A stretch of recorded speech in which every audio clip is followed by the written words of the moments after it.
Mesdames et messieurs, bonsoir. Il est 20h sur ITV, c'est parti pour le journal. À la une de l'actualité, ce soir, 1er mai, fête du travail, la coalition des centrales syndicales était dans les rues de Dakar. Aujourd'hui, les travailleurs sont sortis en masse avec leur chapelet de doléances. Ils demandent tout simplement l'amélioration de leurs conditions de travail. Et dans l'après-midi, le président de la République, Bassirou Diomaye Faye, a reçu le cahier de doléances des centrales syndicales. Fête du travail, pas comme les autres pour Oumar Ciss. Il est victime d'accident de travail dans une entreprise minière depuis 2016. C'est dans le département de Thiès. Il a perdu ses forces physiques. Les détails à suivre avec notre correspondant à Thiès, Isidore Alexandre Sen. Large focus ce soir sur la fête du 1er mai avec des reportages, comptes rendus et portraits. Foncier, le chef de l'État s'est rendu à Mourkat ce matin, une visite inopinée qui a surpris plus d'un. Bassirou Diomaye Faye a été accueilli par les autorités administratives et locales. Il a noté les graves distorsions à l'égalité et à l'équité entre les citoyens. Le président de la République a décidé de suspendre toutes les opérations sur les terrains de Mourkat et sur tous les terrains présentant des situations similaires. Et pendant ce temps, sur le littoral à Djamalaye, par exemple, les constructions se poursuivent, ce que dénoncent les populations, mais à Guédiawaye, des agents de la DESCOS sont déjà sur place. De quoi s'agit-il? Élément de réponse dans cette édition avec Alioune Sow. Voilà pour les titres, dans un instant le développement.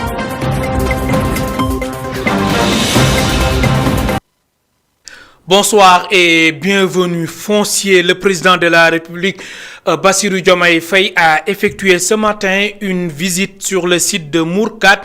Une visite inopinée qui a surpris plus d'un. Le chef de l'État a noté les graves distorsions à l'égalité et à l'équité entre les citoyens.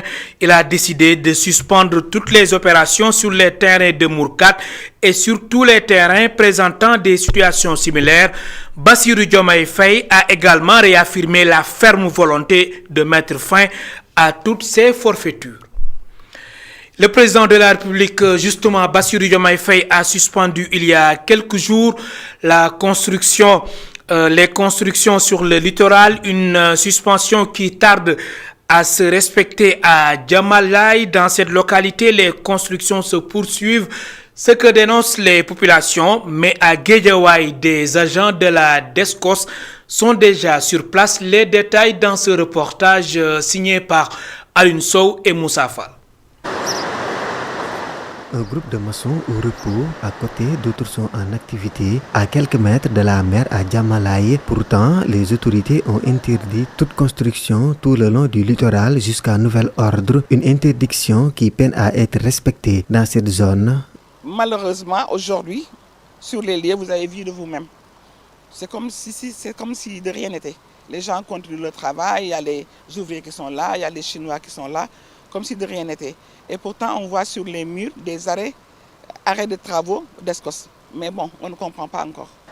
Pourtant, juste à notre arrivée, nous avons croisé une voiture des agents de la DESCOS qui sortait des lieux. Notre interlocutrice nous confie les avoir saisis lorsqu'elle a fait le constat. Bon, ils nous ont dit que bon, c'est beaucoup de travail. Ils ne peuvent pas aller partout en même temps, mais que petit à petit, ils vont venir. Une démarche décriée par Djibril Silla Diouf. Selon lui, les agences concernées doivent faire le suivi sur le terrain. Le président travaille avec différents services, donc c'est à eux de poursuivre le travail sur le terrain et faire respecter les décisions déjà prises. C'est une bonne chose. Cependant, à Guédiawaye, les travaux ont été suspendus depuis le matin. Selon des personnes trouvées sur place, des agents de la DESCOS étaient dépêchés sur les lieux pour faire respecter l'interdiction de construire sur le littoral. Alioune Sow, merci. La coalition des centrales syndicales était dans les rues de Dakar ce matin. Et oui, vous l'avez compris, on est le 1er mai, fête du travail. Ils sont sortis en masse avec leur chapelet de doléances, des revendications légitimes selon eux, en filigrane l'amélioration de leurs conditions de travail. Mam Seynabou Babou.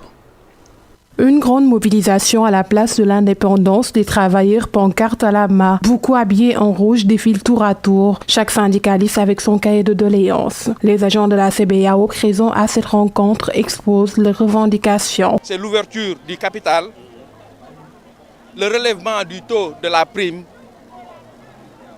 la généralisation des bonus, l'augmentation des salaires, une augmentation généralisée. D'accord? Donc aujourd'hui, il vient s'ajouter la réintégration de tous les camarades, non seulement délégués, mais également de tous les travailleurs CBAO qui ont été licenciés. Les travailleurs du pétrole et du gaz étaient également de la partie. La déléguée syndicale ATSG Sénégal réclame à leur employeur l'application de la convention pétrole et gaz. Le ministre l'a signé depuis 2021, donc on réclame à notre employeur d'appliquer la convention du pétrole et du gaz parce que notre activité évolue dans le secteur. C'est nous qui vendons les distributeurs de carburant, on installe les cuves, on fait la tuyauterie, tout ce qui s'affaire à l'activité pétrole, c'est nous qui le faisons. Un des démembrements du ministère de l'Agriculture, les agents de l'Institut national de pédologie souhaitent la nomination d'un leader jeune à la tête de leur entreprise pour plus de résultats. La première, c'est le renforcement des moyens de notre outil de travail, l'Institut national de pédologie. Leader dans la gestion durable des terres. Un démembrement du ministère qui doit jouer un rôle primordial dans la production agricole.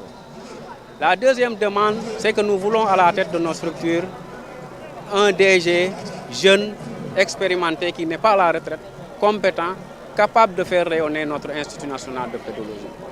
Beaucoup de secteurs traversent des difficultés. La coalition des centrales syndicales, qui regroupe des syndicats de différents secteurs d'activité, exige l'amélioration des conditions de vie des travailleurs.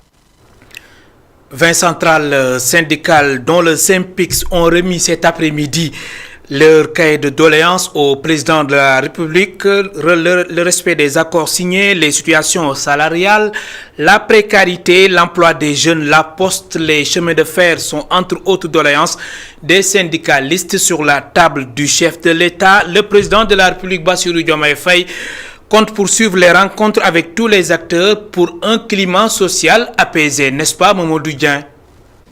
Ces cahiers remis au président de la République sont un condensé des doléances des travailleurs, des revendications pour défendre primo les intérêts matériels et moraux des travailleurs.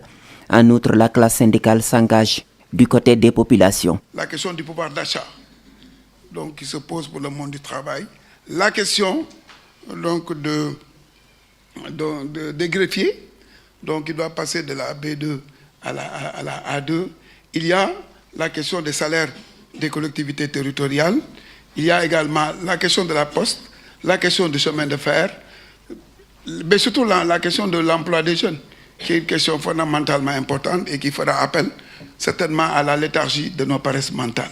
Des revendications de l'année dernière, jusque-là non satisfaites, sont aussi reconduites dans les cahiers. Les centrales syndicales sacrifient ainsi à la tradition. Elles sont optimistes quant à la satisfaction de ces doléances. Mais force est de constater, de reconnaître que ces derniers temps, la majeure partie des préoccupations des travailleurs n'est pas prise en charge, d'où la résurgence des mouvements de grève dans plusieurs secteurs, surtout dans le public. Nous avons foi en la capacité de votre gouvernement à conclure les changements souhaités par le peuple sénégalais en termes de bonne gouvernance, d'équité, de transparence, de compétence, mais surtout de mise en œuvre d'une politique sociale avec la baisse des prix des denrées de première nécessité et de consommation courante. Le président de la République dit être conscient des attentes. Bassirou Diomaye Diakhar Faye précise tout de même sa priorité. La principale préoccupation du gouvernement en ces périodes difficiles pour notre économie est de soutenir les populations en général et les travailleurs en particulier. C'est pourquoi j'engage mon gouvernement à identifier les leviers permettant la baisse des prix des denrées de première nécessité et la création d'emplois décents. Il s'agit d'une priorité absolue de mon gouvernement qui devra être soutenue par le renforcement du secteur de l'agriculture en vue d'atteindre dans le moyen terme notre souveraineté alimentaire. 20 centrales syndicales plus le SYNPICS ont remis leur cahier de doléances au chef de l'État. Bassirou Diomaye Faye promet des rencontres continues avec les travailleurs pour assurer un climat social apaisé. Mamadou Dieng, lors de cette cérémonie de remise des cahiers de doléances, le secrétaire général du SYNPICS, syndicat des professionnels de l'information et de la communication, dénonce devant le président de la République ce qu'il appelle un refus de mettre en place un organe sérieux de contrôle des médias, ce qui expose les organes à toutes les tentations. Bamba Kassé, secrétaire général du SYNPICS, est au micro de Mamadou Dieng et Pape Mafalfal. Monsieur le président de la République, le plus gros manquement qu'enregistre notre pays est le refus de mettre en place un organe de régulation adapté au pouvoir élargi, au fonctionnement autonome et jouissant d'une indépendance de moyens. L'absence de cet organe dans notre écosystème favorise l'existence de contenus indignes de notre population. Dans les médias sénégalais, on fait la publicité de produits dangereux, notamment les produits de dépigmentation, on fait la promotion du charlatanisme. Dans nos radios et télévisions, des émissions entières sont consacrées à expliquer des rêves. On fait de la voyance à outrance. On vend des produits prétendument boosters de libido. Et les soignants traditionnels font le buzz. Un véritable organe de régulation y aurait mis un terme depuis des siècles. Parce qu'on ne dispose pas de cet organe de régulation au pouvoir élargi, on assiste impuissant à une sorte d'esclavage organisé et consolidé. Le mot n'est pas de trop. Des jeunes journalistes et techniciens qui ne disposent ni de salaire décent, ni de couverture en cas de maladie, ni d'un plan de carrière, et surtout qui sont laissés à la merci de la corruption institutionnalisée grâce au phénomène dit des périums. Que dire alors de l'absence de mesures prononcées par l'organe de régulation en direction des médias publics? Les médias, comme tous les secteurs vitaux de notre nation, ont besoin d'un organe de régulation fort qui puisse veiller aux équilibres sans parti pris. La Confédération démocratique des syndicats libres plaide la cause des travailleurs de la commune de Rufisque-Est. Parmi les doléances figurent l'avancement automatique et la prise en charge sanitaire des agents municipaux qui n'en bénéficient pas. Pape Fall est le secrétaire général de la Confédération démocratique des syndicats libres, donc de la commune de Rufisque-Est. Je vous propose de l'écouter. Ces propos sont recueillis par notre correspondant permanent à Rufisque, Babacar Seck. Vous savez, il y a deux formes de doléances. Les doléances nationales, comme je viens d'énumérer, mais les doléances locales, comme les augmentations, les avancements automatiques, les avancements au choix, la couverture médicale. Et ça, devant le maire présent dans la salle, nous l'avions souligné. Et le maire en personne a pris ses engagements avec son équipe de régler tous ces problèmes. Parce que vous savez, l'avancement automatique, c'est automatique, ça revient de droit à l'agent. Chaque 2 ans, l'agent a droit à un avancement. Donc, ça nous revient de droit et on le réclame. Heureusement, Dieu merci, le maire et son équipe ont pris l'engagement de régler ces problèmes. Comme l'avancement au choix, comme la couverture médicale, le maire nous a très bien répondu et on espère que sous peu, c'est un problème qui va appartenir au passé. La couverture sanitaire, vous savez, les salaires des emplois municipaux sont maigres. Quand vous êtes malade ou bien quand un de vos parents tombe malade, pour le soigner, c'est difficile. Prendre toute charge des médicaments qui coûtent 10 000 francs, si vous voulez payer 10 000 francs, c'est un peu compliqué. En tout cas, nous sollicitons aux municipalités au moins de prendre les 3/4 des dépenses. Et l'intéressé peut prendre le quart restant. Comme ça, au moins, ça pourra créer un soulagement. Et la couverture médicale, c'est une demande, c'est une très ancienne demande que nous avons toujours sollicité au maire. Mais cette année, vu les engagements qu'a pris le maire devant les employés, devant ses employés, nous espérons que ça va se régler, Inch'Allah.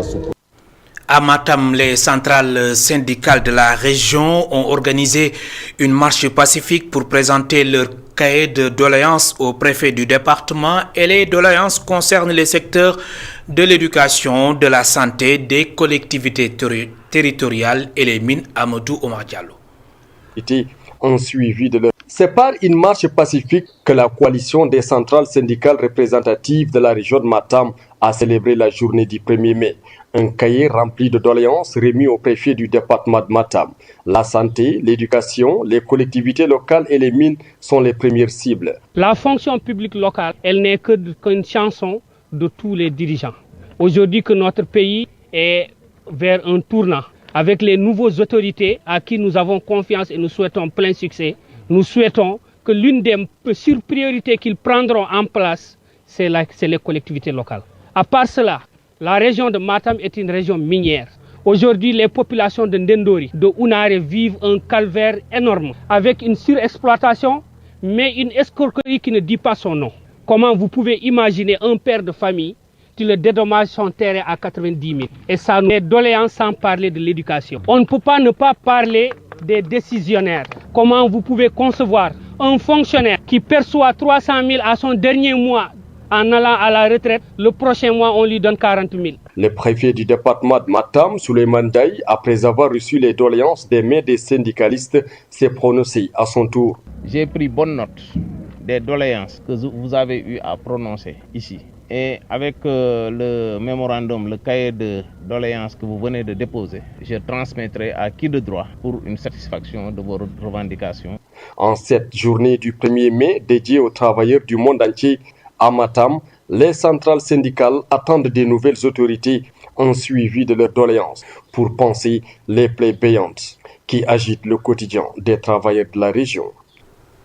Ce 1er mai est l'occasion pour les travailleurs du Crous Centre régional, donc des œuvres universitaires de Saint-Louis, de dénoncer la précarité dans laquelle ils se trouvent. Ces travailleurs exigent plus de considération des journaliers ayant enfin 20 ans de service. Écoutons Ibrahim Traoré, il est le secrétaire général du SYNAPES Crous de l'UGB. Ses propos sont recueillis par Momar Alisnian et Mokhtar Seck. Oui, nous, c'est ce que nous appelons la systématisation des entrées pour les journaliers. Parce que figurez-vous, des gens qui font 20 ans, 25 ans, 30 ans dans une entreprise, qui, pour entrer en tant que statut de journalier, mais courent dans tous les sens pour pouvoir entrer, alors qu'ils font 20 ans. Est-ce que ça, c'est normal? C'est aberrant dans une entreprise. Ce que nous solutionnons, c'est ce qu'on appelle la systématisation des entrées pour les journaliers et la contractualisation automatiquement des gens qui ont fait 25 ans. Au moins, à partir de ça, si on a 2 contrats, des gens qui étaient là depuis 20 ans, 15 ans, mais on résolve ce gap. Nous disons à l'autorité, il faut qu'ils prennent à bras le corps ces questions-là, qui sont d'ordre social. Ça pullule. Ça fait dégringoler l'entreprise au point de sa productivité. Les travailleurs rasent le mur. Les travailleurs sont dans l'inanité, ils sont dans le désarroi. On a interpellé l'autorité à maintes reprises, mais malheureusement, on est devant un mur. Donc maintenant, la solution qui nous reste, c'est qu'il faut qu'on aille véritablement vers la confrontation. Je crois que c'est ce qui nous reste à faire. Et je pense que nous y allons. Maintenant, que chacun prenne ses responsabilités pour savoir qu'effectivement, nous sommes au point du mur et que le combat va s'engager et que les militants sont déterminés effectivement à s'engouffrer dans ce champ-là pour avoir en fait gain de cause sur ces questions-là. Fête du travail, allons à la rencontre d'une victime d'accident de travail. Il s'agit d'un jeune de moins de 40 ans, un jeune garçon victime d'un accident de travail dans une entreprise minière. C'est dans le département de Thiès. Depuis 8 ans, c'est-à-dire en 2016, il a perdu ses forces physiques. Omar Sis habite dans le village de Théo sur la route de Sindia. Isidore Alexandre Sen. Oumar Sis est jeune, si jeune, il est cloué au lit. Il est victime d'un accident de travail. Son récit est glaçant. J'étais en pleine activité sur un engin communément appelé poclin. C'est là qu'une grosse pierre argileuse m'est tombée dessus, moi et mon collègue. De l'engin, nous sommes tombés presque inertes. De l'hôpital Saint-Jean-de-Dieu à l'hôpital principal, la vie de Oumar se fait entre 4 murs. Je ne reçois plus de salaire depuis plus d'1 an. Je ne marche plus. Partout dans mon corps, je ressens des douleurs. Il ne me reste que ma voix pour parler avec vous. Après l'accident, une litanie de promesses non tenues. Mon entreprise m'avait fait beaucoup de promesses, mais que nenni. Rien, absolument rien. La situation que je vis est difficile. Il fait partie du lot des nombreuses victimes d'accidents de travail dans les carrières exploitées dans le Djobas, l'Omerta tue dans ces entreprises. Ces carrières sont des mines de problèmes pour les travailleurs. Ils sont exploités, ils sont trimballés, sans sécurité ni garantie.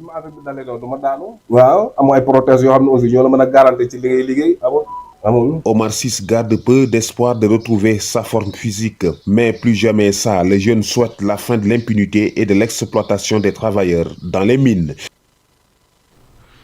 Fête du travail, une journée particulière chez certains couples. Et oui, c'est un moment privilégié pour renforcer les liens et profiter ensemble des moments de détente et de complicité, n'est-ce pas, Khadija Diouf? Ce jeune couple anticipe déjà la fête du travail. Assis à côté de la mer, ils sont en train de jouer aux cartes. La fête du 1er mai est l'occasion pour eux de se retrouver. Du coup, je disais que je reste chez moi pour profiter de la famille. Voilà, rigoler ensemble, faire des choses qu'on ne faisait pas avant parce qu'on n'avait pas trop de temps. À côté du rond-point, à Djamalai, une femme voilée est assise sur le trottoir avec ses récipients. Elle vend des sachets d'eau.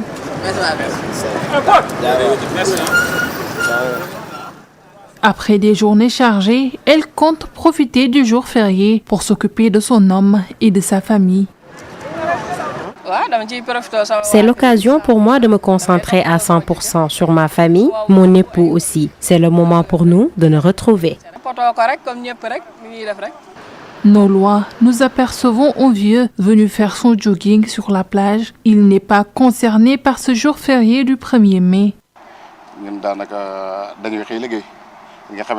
En tant que maître coranique, ce jour férié ne s'applique pas forcément de mon côté. J'ai d'autres jours fériés, mais il ne s'agit pas du 1er mai. Mais à chaque fois qu'il a l'occasion, il en profite avec sa famille. Quand j'ai l'occasion, je reste à la maison et profite de ma famille, car cela n'arrive pas très souvent.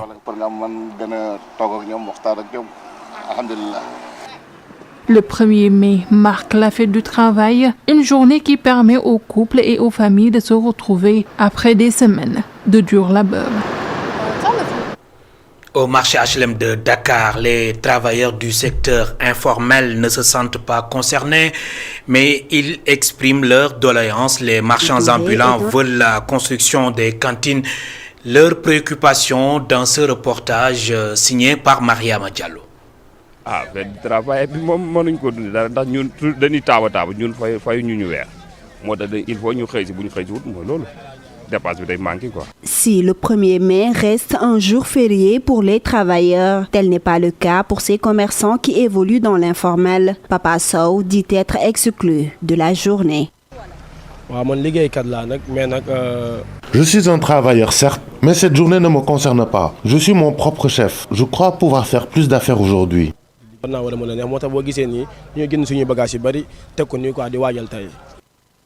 Non loin de là, Babacar Cham, lui aussi, dit ne pas être concerné par la fête, mais compte profiter de la journée. Fête bi ñun dégg rek lañ ci am parce que ñun dañoo jàpp ne fête du travail ñu mu concerné mooy ñu nekk ci bureau yi. Je pense que cette fête, c'est pour ceux qui travaillent dans les bureaux ou les fonctionnaires. Mais pour nous, c'est l'occasion de pouvoir vendre en paix car les agents des mairies ne viendront pas. Kon tey occasion la pour ñun ñu mën a lal fii buñ fi nekkul liggéey tranquille kenn duñu déranger. Aliou Touré est un agriculteur. Il demande au chef de l'État d'aider les travailleurs, surtout le secteur de l'agriculture. Je demande à l'État d'aider les jeunes travailleurs et surtout les agriculteurs, qu'ils nous aident avec les engrais. Outre cette doléance, la formalisation des marchands ambulants est aussi une exigence. On aimerait avoir des cantines pour pouvoir vendre en toute quiétude. La fête des travailleurs est ainsi célébrée de diverses manières. Si d'aucuns en profitent pour se reposer, d'autres y gagnent en chiffre d'affaires. Direction salle de vente de Dakar, les marchands ambulants ont décidé d'occuper à nouveau les lieux. Ils reprochent aux autorités leur mutisme face à la situation et pendant ce temps, les forces de défense et de sécurité surveillent le site. Reportage Lala Babi et Sidignan. Tristesse et consternation se lisent sur les visages des commerçants de la salle de vente de Dakar. Expulsés de leur lieu de travail il y a 2 ans, ils s'y rendent au quotidien dans l'espoir de retrouver leurs activités. Des espoirs qui s'amenuisent derrière les véhicules des forces de l'ordre et de sécurité sur place. Ils dénoncent. Salle de vente depuis plus de 50 ans. On travaille ici, ça fait plus de 50 ans. Après l'incendie, certains ont voulu s'approprier les terres. Ils nous ont déguerpis, ça fait 2 ans. Maintenant, rien n'a été fait ici. Raison pour laquelle nous sommes revenus. Espérons que les autorités vont nous aider.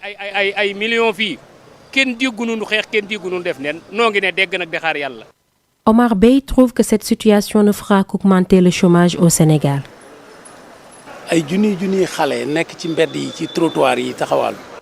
Plusieurs jeunes sont dans les rues, sur le trottoir, sans travail. Ce qu'ils ont fait, ils ont détruit tous nos biens.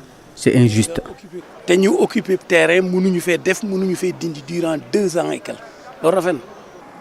Impuissants avec leurs marchandises à même le sol, ces marchands ambulants demandent l'aide de l'État.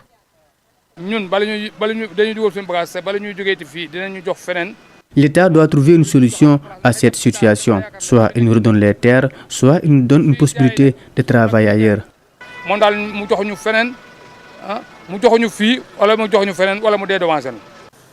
Très en colère, les commerçants qui occupent la salle de vente depuis plus de 30 ans n'arrivent plus à travailler sur le site. Ils gardent tout de même espoir avec l'avènement d'un nouveau régime.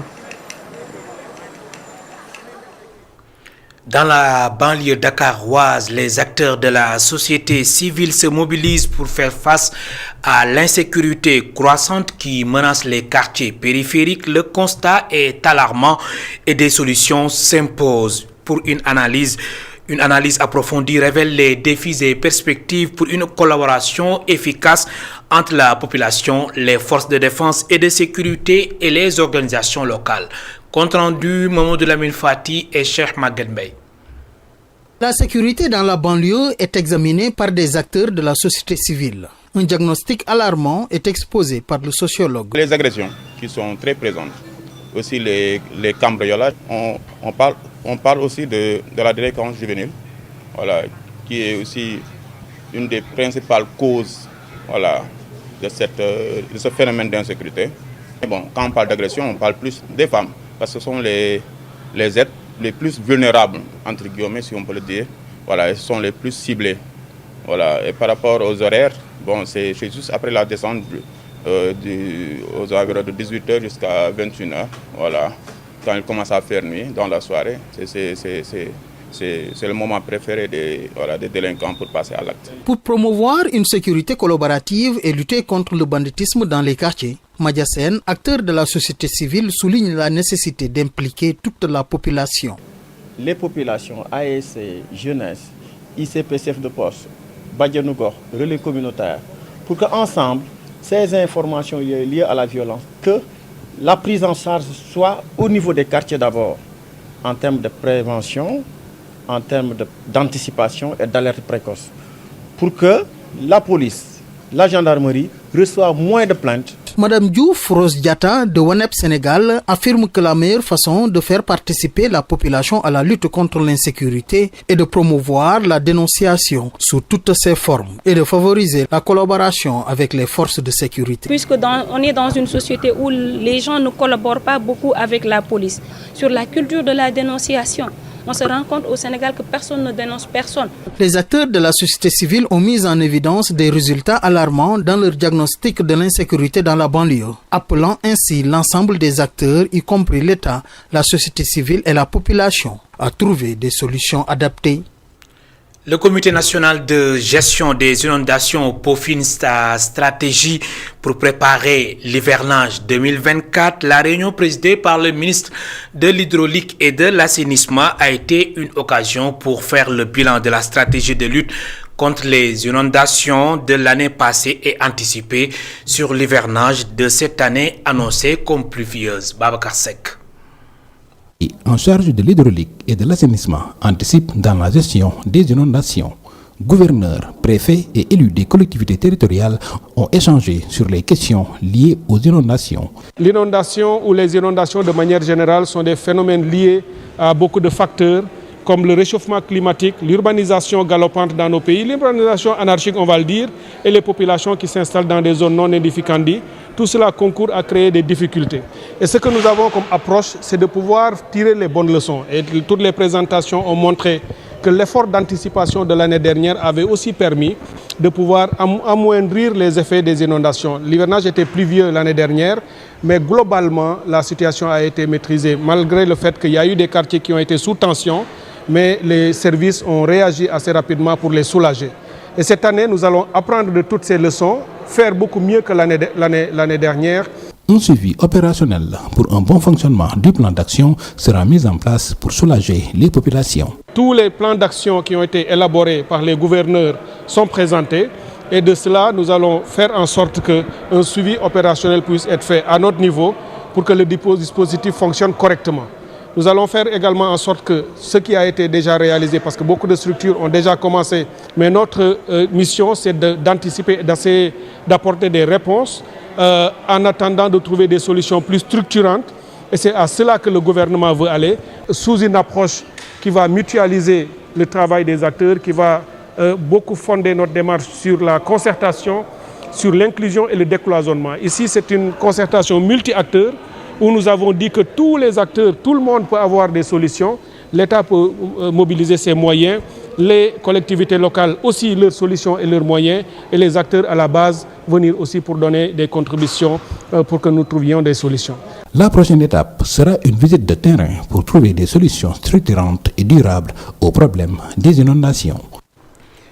À l'instant, Babacar Seck, notre correspondant permanent à Rufisque. Fin de ce rendez-vous avec l'actualité sur ITV. Merci de nous avoir suivis. Bonsoir.